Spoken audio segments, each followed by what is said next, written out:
শুক্রবারে খেললেন বাংলাদেশের বিপক্ষে অনূর্ধ্ব-19 যুব এশিয়া কাপ।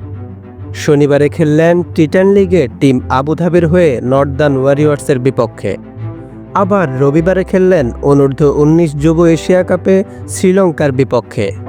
বেশ ব্যস্ত সময়ে পার করছেন বলা যেতে পারে আফগানিস্তানি ক্রিকেটার আল্লাহ মোহাম্মদ গাজনফার। মাত্র 18 বছর বয়সেই তিনি জাতীয় দলে জায়গা করে নিয়েছেন।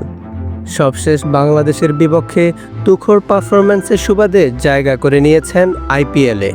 খেলবেন মুম্বাই ইন্ডিয়ান্সের হয়ে। একবার ভাবুন তো, বাংলাদেশি কোনো ক্রিকেটার জাতীয় দলের টুর্নামেন্ট চলার পাশাপাশি ফ্র্যাঞ্চাইজি লিগেও খেলছেন। বিষয়টা কি সম্ভব? একেবারেই অসম্ভব। এখানেই পার্থক্য বাংলাদেশ ক্রিকেট বোর্ড ও আফগানিস্তান ক্রিকেট বোর্ডের মাঝে। ক্রিকেটের উন্নতির ক্ষেত্রে উদার মন মানসিকতা হওয়ার কারণে বিশ্ব ক্রিকেটে এখন আফগানিস্তানের প্লেয়াররা দাপিয়ে বেড়াচ্ছে। যেখানে যাচ্ছে সেখানেই তাদেরকে নিয়ে কাড়াকাড়ি শুরু হয়ে যাচ্ছে। বিপরীতে বাংলাদেশ, একে তো যা তা পারফরম্যান্স, তার উপর বিসিবির এনওসি যেন সোনার হরিণ, যা সচরাচর পাওয়া যায় না।